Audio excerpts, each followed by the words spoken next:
Et bonjour les amis du plastique, bienvenue sur la chaîne Alcine French Plamo pour le boxing de la prochaine réalisation. Il s'agit du High Grade Wing Gundam 0.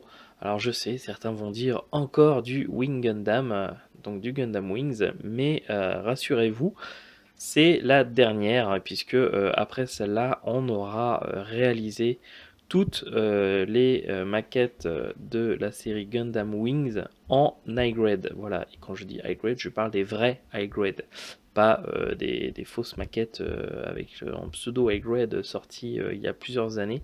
Là, ce sont les vrais, le vrai grade HG. Donc en tout, il y en aura eu 1, 2, 3, 4, c'est la cinquième et c'est la dernière. Voilà, après ça, on les aura toutes fait, celles qui sont sorties en tout cas. Voilà. En attendant, peut-être, d'avoir les autres issus de la série au fur et à mesure, hein. On a réussi à avoir le Sandrock l'année dernière. Peut-être que cette année, on en aura un autre, espérons-le, croisons les doigts. Bref, voilà. Donc, le Wing Gundam Zero, c'est une maquette qui est sortie en 2014 au Japon. Euh, voilà. Elle est sortie au prix de 1600 yens, soit à peu près 14-15 euros. Donc, quand même, on est dans la fourchette, entre guillemets, haute pour les high grade. L'image, eh ben, elle est pas mal. Même si en fin de compte, on a quand même, je trouve, du mal à reconnaître ce mecha par rapport à cette image-là. On voit beaucoup de rouge, mais du coup, ça cache un peu finalement euh, là où on reconnaît mieux tout ce qui est Wing Gundam, ça va être la petite partie verte au centre, le torse bleu. Là, celui-là, il est censé avoir des parties bleues sur l'épaule. Alors, on les voit, mais on les voit pas bien. Bref, au premier abord, on ne devine pas forcément que c'est le Gundam 0. Bon, après, voilà. Donc, ici, nous avons une image du modèle monté et peint. Si j'arrive à avoir un petit focus, voilà. Qui est franchement joli, hein. On voit qu'il y a pas mal de détails. Il est bien foutu. Il est vraiment très cool. Les couleurs sont sympas. Bref, ça a l'air d'être une petite merveille, entre guillemets. On va voir ça lorsqu'on attaquera le montage.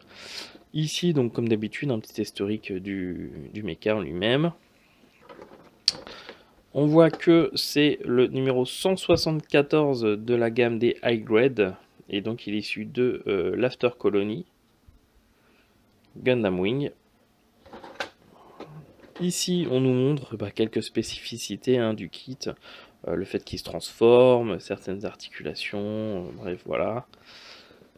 Quelques détails sur les armes, les boucliers, des éléments qui se soulèvent pour laisser apparaître des détails. Le modèle en mode mobile suite et le modèle en mode avion transformé.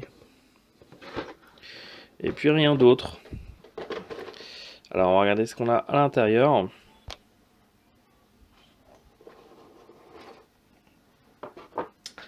Donc on va commencer avec une petite grappe de polycap, normal.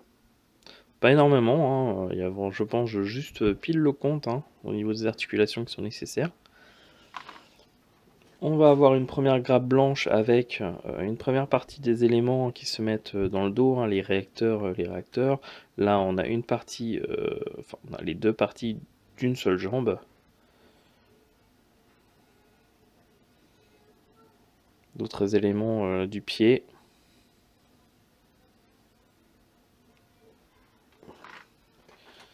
On va avoir une grappe jaune avec le V-fin, qui est très joli.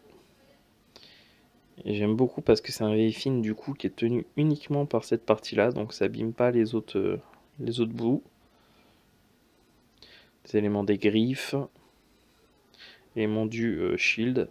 Là on a les petits éléments qu'on aperçoit sur le devant des épaules, enfin le devant et le derrière. On va avoir une grappe bleue avec tout ce qui va être le torse, le devant, l'arrière, la jupe arrière au niveau des hanches, le dessus des pieds, le dessus des mains.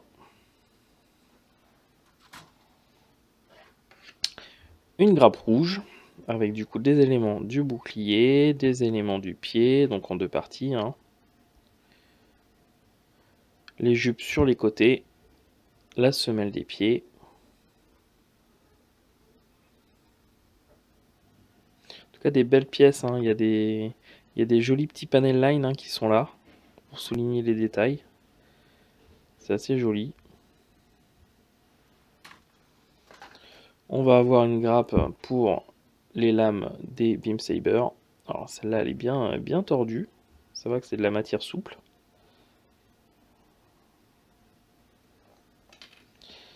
Ensuite une autre grappe blanche un peu plus grande avec du coup l'autre partie des réacteurs arrière, donc l'autre jambe. Donc là on retrouve tous les éléments qu'on a sur la première grappe blanche. Ce qui va se rajouter ça va être tout ça. La jupe avant, la tête, qui est assez jolie. Le derrière de la tête. Ça doit être une partie du bouclier je crois.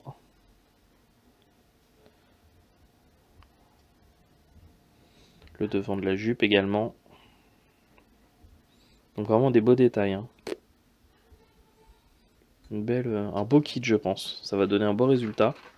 Et puis là tout ce qui est partie un peu gris souris avec les parties mécaniques, les réacteurs différents, le backpack, le fusil, le beam rifle. Là d'autres parties, des éléments d'articulation.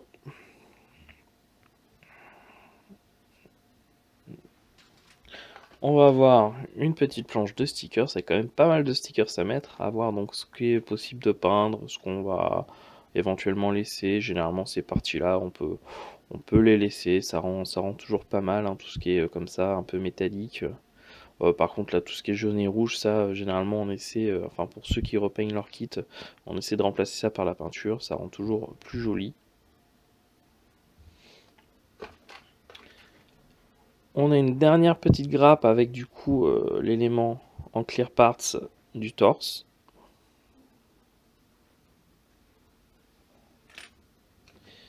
Et enfin du coup la notice de montage avec le modèle monté et peint qui est vraiment très très joli. Il en impose comme on dit. Alors le montage il commence ouf. Donc on commence du coup avec le récapitulatif des grappes. Je regarde si je vois des X. Non, je vois pas spécialement de X, donc a priori toutes les pièces sont utilisées. Au niveau du montage, on est sur des anciennes notices quand même, hein. Donc on commence par le torse, ensuite la tête, ensuite les épaules, le bras, l'autre épaule et l'autre bras. On assemble le torse, les bras, la tête. Ensuite les pieds, les jambes. On assemble le pied, la jambe et la cuisse. Ensuite on s'attaque à la jupe et au niveau des hanches. On assemble le tout.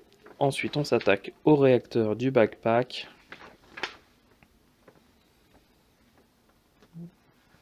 À son arme. On intègre les réacteurs au backpack. Et puis on termine avec du coup le bouclier. Les différentes options qui sont possibles. Ah non, après c'est la transformation. Donc là on nous explique après la transformation. Qui a l'air quand même... a pas l'air évidente. Alors moi pour information je ne suis pas du tout un grand fan, hein, des transformations dans les Gundam. Je sais pas, encore que celui-là ça va, il ressemble quand même à quelque chose. Parfois on a des transformations qui ne ressemblent vraiment à rien du tout. Bon, après voilà.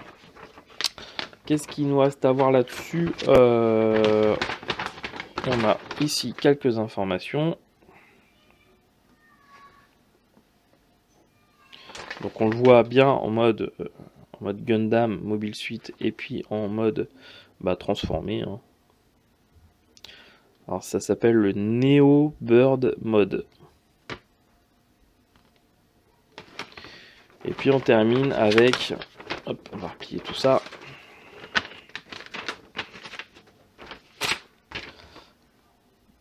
Le guide des couleurs. et quelques photos du modèle dans diverses positions dynamiques. Voilà, donc on a fait le tour. On va pouvoir s'attaquer au montage. Ensuite, je vous montrerai du coup le résultat avec la review du modèle monté en no paint. Et puis ensuite, pour terminer, le modèle une fois repeint et verni. Et puis il ira rejoindre ses petits copains de la série Gundam Wings dans la vitrine. Voilà. Bah, écoutez, j'espère que ce petit unboxing vous aura plu. Je vous l'accorde, c'est pas forcément le meilleur que j'ai fait. Mais voilà, on va dire que une fois celui-là terminé, on en aura terminé avec les high grade de la série Gundam Wing. Voilà, je vous dis à très bientôt et je vous remercie d'avoir regardé cette vidéo. Ciao tout le monde.